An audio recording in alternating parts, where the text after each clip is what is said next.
Bismillahirrahmanirrahim. Assalamualaikum warahmatullahi wabarakatuh.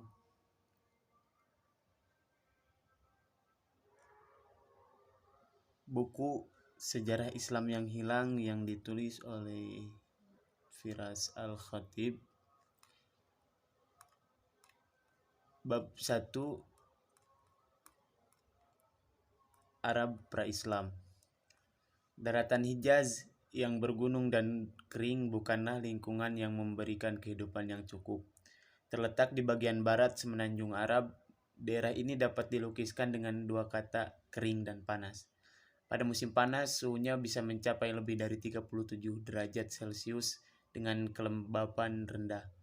Jauh ke timur, bukit-bukit pasir menandai daratan tanpa ada tumbuhan hijau atau permukiman tetap.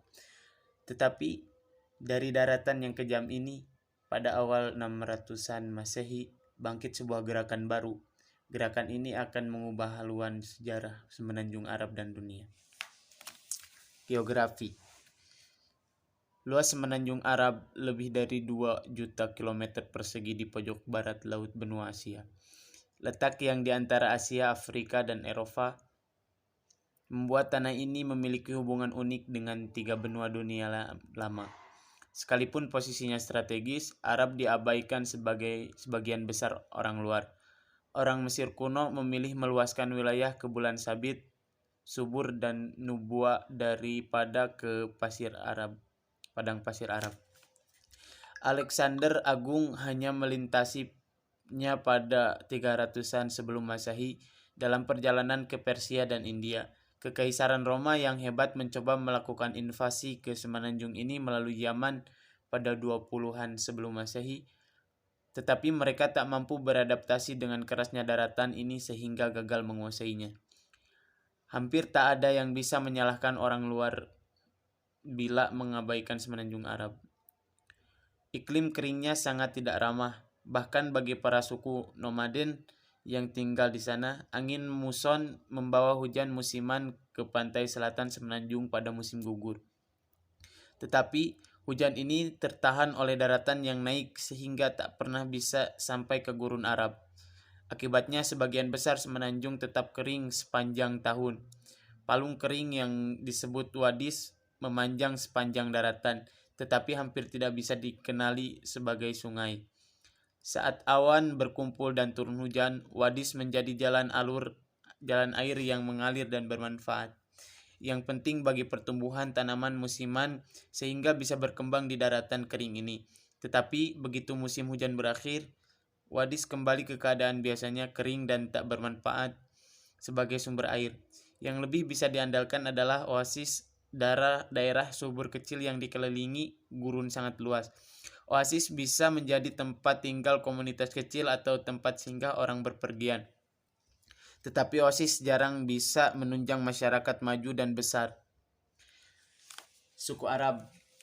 Kebudayaannya cenderung dibentuk oleh lingkungan tempatnya berkembang, tidak terkecuali kebudayaan Arab. Sebagai hal tentang kehidupan orang Arab didasarkan pada lingkungan keras tempat ia tinggal, karena ketidakmampuan gurun mendukung kebudayaan bermukim. Orang Arab terus-menerus berpindah untuk mencari daerah subur bagi kelompoknya. Salah satu teori etimologi sebutan Arab bahkan mendasarkan bahwa kata itu sendiri berakar dari istilah bahasa Semit yang berarti berkelana atau nomaden. Orang Arab akan menghabiskan musim panas di sekitar oasis atau sumur manapun yang dapat diandalkan tahun demi tahun, sambil berusaha menjaga bahan makanan dan persediaan air dengan hidup sehemat mungkin. Setelah melewati musim panas, mereka akan bermigrasi ke selatan dekat Yaman, tempat turunnya hujan pada musim semi dan tanah subur untuk ternak mereka. Tumbuhan itu menyediakan cukup makanan bagi kawanan domba, kambing, dan unta untuk hidup sepanjang musim dingin. Saat orang-orang mendirikan tenda dan permukiman sementara, saat hujan berhenti dan musim kering mulai lagi pada musim semi, orang Arab kembali ke oasis dan sumur untuk musim panas berikutnya. Siklus keras ini menjadi norma bagi suku Arab nomaden sejak lama sekali, dan tetap dijalani orang Arab Baduy yang masih hidup di padang pasir Arab. Padang pasir bukanlah tempat untuk sendirian. Dengan begitu banyaknya ancaman terhadap keberlangsungan hidup orang Arab, kerja sama komunitas sangatlah penting. Ketergantungan pada kerabat merupakan garis pertahanan pertama dalam melawan kelaparan dan panas yang terus-menerus mengancam keberlangsungan hidup. Keluarga diharapkan bisa berbagi bahan makanan serta tempat berteduh, dan konsep individualisme murni sangat tak disukai. Keluarga dan sampai tingkat tertentu suku menjadi unit terpenting dalam masyarakat Arab. Sekelompok keluarga berpergian bersama-sama dan disebut kabilah atau klan. Beberapa klan membentuk suku yang dipimpin seorang kepala suku yang disebut Sheikh. Identitas dan asal suku sangat penting dalam dunia Arab pra-Islam. Anggota suku akan mendapat perlindungan, dukungan, dan kesempatan ekonomi. Suku-suku akan berperang untuk mempertahankan salah satu anggota, dan perang suku yang mengerikan umum terjadi sebelum datangnya Islam.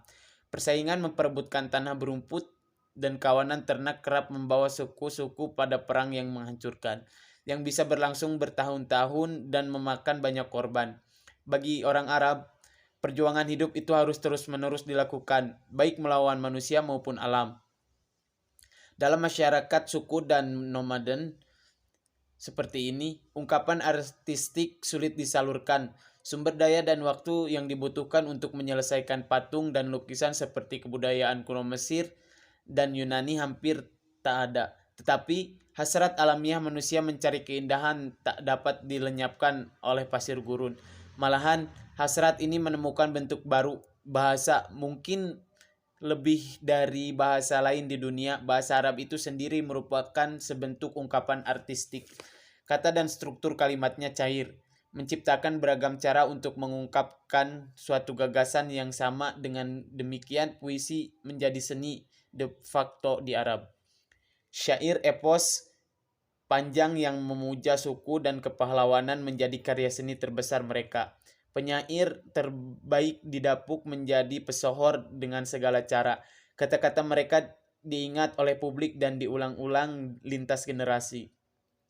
7 syair terhebat pra-Islam dikenal sebagai mu'allaqat, yang berarti yang tergantung. Syair tersebut dijuluki demikian karena digantung di dinding Ka'bah di Mekah, atau tergantung di hati seluruh orang Arab untuk menghormati medium berbentuk syair ini. Meskipun menjadi masyarakat sastra yang maju, tulisan masih langka di semenanjung Arab. Akan tetapi berbentuk bahasa tertulis ini pernah muncul pada 500-an Masehi. Hafalan sudah cukup bagi orang Arab yang mampu mengingat sejak ribuan baris, sehingga dapat mengulanginya bagi generasi masa depan. Menghafal nantinya terbukti menjadi kecakapan vital begitu Islam datang di semenanjung ini pada 600-an Masehi. Berbicara tentang agama, orang Arab pra-Islam hampir semuanya politeis. Tradisi Islam meyakini Nabi Ibrahim dan anaknya Ismail membangun Ka'bah di lembah Mekah pada masa lalu sebagai rumah pemujaan satu Tuhan. Ka'bah dibangun dalam bentuk kotak di atas fondasi yang dibuat oleh manusia pertama, Adam. Dari tempat suci ini, Ismail bisa menyampaikan pesan monoteisme kepada bangsa Arab yang telah mengangkat sebagai bagian dari bangsa Arab sendiri. Tetapi selama berabad-abad, anak cucu Ismail mendistorsi ajaran monoteismenya. Patung batu dan kayu dibuat untuk menampilkan sifat-sifat Tuhan. Selanjutnya mereka menampilkan Tuhan-Tuhan yang terpisah sama sekali. Menjelang kedatangan Nabi Muhammad, ada 360 Tuhan di Ka'bah. Pesan Ibrahim dan Ismail tak seluruhnya hilang dari ingatan orang Arab. Bahkan beberapa ajaran pokoknya masih berperan penting bagi masyarakat ini. Tentu saja mereka masih mempercayai Tuhannya Ibrahim dan Ismail, yang dalam bahasa Arab disebut Allah. Tetapi mereka yakin bahwa Allah hanya salah satu dari banyak Tuhan yang ditampilkan lewat patung. Sistem kepercayaan ini melenceng jauh dari monoteisme ketat yang diajarkan kedua nabi tersebut, serta mencerminkan pengaruh agama Sumeria ke bagian utara. Masyarakat Kristen dan Yahudi yang terisolasi masih ada di dalam semenanjung Arab dan juga menghormati nabi-nabi tersebut. Tetapi itulah ujung kesamaan mereka. Penganut monoteisme yang terbesar di Arab cenderung menghindari asimilasi penuh dengan penganut politeisme Arab dan malah menciptakan masyarakat yang picik. Tetangga Arab. Meskipun berada jauh di gurun semenanjung Arab, jauh dari kebudayaan yang lebih maju, bangsa Arab tidaklah terisolasi dari para tetangganya sama sekali. Bangsa Romawi telah menjadi adik kuasa regional di sepanjang perbatasan utara semenanjung pada dekade awal Masehi. Dengan memadamkan banyak pemberontakan Yahudi di provinsi Suriah di Palestina, Romawi menegakkan kendali mereka di wilayah tersebut. Bagi bangsa Arab Baduy, hal ini berarti hadirnya mitra dagang yang kaya dan kuat di sebelah utara. Para pedagang secara berkala melintasi bagian barat semenanjung, dari Yaman di selatan menuju Suriah di utara, dengan memperdagangkan barang-barang dari tempat-tempat jauh, seperti India dan Italia. Bangsa Romawi sudah puas bertahan di daerah yang ramah dan familiar. Disebut bulan sabit subur, dan membiarkan bangsa nomaden Arab melanjutkan perdagangan ke daerah-daerah yang lebih jauh. Di sebelah timur Laut Arab terdapat plato Iran. Kebangkitan dinasti Sassanid di Persia pada 200-an Masehi menghadirkan persaingan panjang antara Romawi dan Persia yang akan berdampak kepada bangsa Arab. Batas antara dua kekaisaran besar ini berubah-ubah, tetapi biasanya ada di gurun Suriah, semenanjung Arab sebelah utara. Baik Romawi maupun Persia berusaha untuk mendapatkan keunggulan dengan memanfaatkan suku-suku Arab sebagai wakilnya. Bersemangat memanfaatkan konflik ini untuk kepentingan sendiri, persekutuan dua suku Arab pun berkembang menjadi negara sekutu demi kekuatan besar. Penguasa Ghassanid mendirikan kerajaan dalam bentuk yang sekarang terdiri atas Yordania, Suriah, dan Palestina.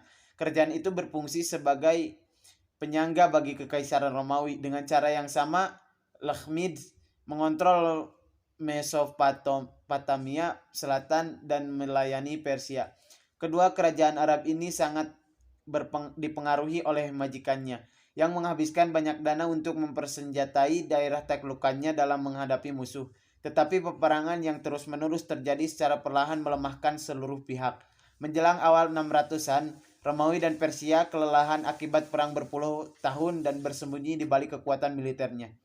Ghassanid dan Lakhmid juga merasakan tekanan perang karena mereka hanya poin dan dalam konflik berkepanjangan ini. Tetapi kebanyakan suku Arab menghindari konflik eksternal di antara kedua kekuatan imperial tersebut. Mereka lebih tertarik melanjutkan perdagangan yang menguntungkan dengan dua kekaisaran tersebut daripada membantu memutuskan pemenangnya. Di sebelah selatan semenanjung terdapat kerajaan Aksum yang kuat di Abyssinia, Ethiopia sekarang ini. Berada di pegunungan Abyssinian, Aksum adalah negara perdagangan kuat yang menghubungkan kerajaan-kerajaan di pedalaman Afrika, rute laut Samudra Hindia, dan bagian selatan semenanjung Arab. Sebagai tempat persimpangan perdagangan, Aksum berpengaruh besar bagi pedagang Arab yang berdagang dengan orang Aksum di Yaman. Seperti halnya Romawi, Aksum adalah kekaisaran Kristen yang bersitegang dengan Persia dan beberapa kejadian. Pengendalian perdagangan melalui Yaman merupakan sumber konflik tanpa henti karena kedua belah pihak berusaha menjadikan para pemimpin lokal sebagai pengikutnya. Dalam globalisasi dunia yang meningkat pada awal 600-an, bangsa Arab sadar akan keberadaan para tetangga mereka dan terpengaruh oleh peristiwa-peristiwa yang terjadi di luar semenanjung Arab.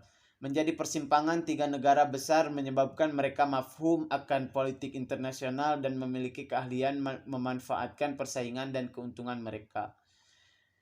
Meski tinggal di lokasi yang berbahaya, bangsa Arab aman di tengah-tengah gurun. Mereka menyebut semenanjung itu Jazirat Al-Aram, yang berarti pulau bangsa Arab, menggambarkan betapa terisolasinya bangsa ini. Keterisolasian ini terbukti sangat bermanfaat. Lingkungan yang keras membuat tak satupun negara-negara di sekelilingnya dapat menyerbu dan menduduki tanah Arab. Siklus pengembaraan tradisional dan cara hidup mereka sebagian besar tak terpengaruh oleh politik dan perang regional. Dalam lingkungan yang terlindung ini, sebuah gerakan akan bangkit pada awal 600-an. Gerakan tersebut akan berimplikasi besar bagi negara-negara sekitarnya dan akhirnya seluruh dunia. Gerakan ini akan mengubah nasib bangsa Arab selamanya dengan membangun dan memanfaatkan kemampuan uniknya serta membuang perilaku budaya negatif yang telah menjadikan mereka bangsa nomaden, pengembara, dan suka berperang. Fakta geografi, iklim, dan politik bersama-sama menghadirkan lingkungan sempurna tempat Islam lebih cepat tumbuh menjadi kekuatan dunia dibanding gerakan agama atau kekaisaran manapun di dunia. Kekuatan itu akan menyapu padang gurun Arab, memasuki Romawi dan Persia yang sudah babak belur, menaklukkan berbagai wilayah dan mengasimilasi beragam bangsa, serta menciptakan imperium yang membentang dari Spanyol sampai India pada awal 700-an terbesar di dunia saat itu. Pertumbuhan kekuasaan dan kebudayaan yang eksponensial belum terbayangkan oleh bangsa Arab pada awal 600-an. Mereka saat itu masih berjuang untuk bertahan hidup, tetapi semuanya dicapai karena kehadiran seorang yang membawa pesan revolusioner dan janji bagi nasib baru bangsa Arab. Seorang yang sanggup melangkahi padang pasir Arab, Muhammad. Sekian dari bab 1.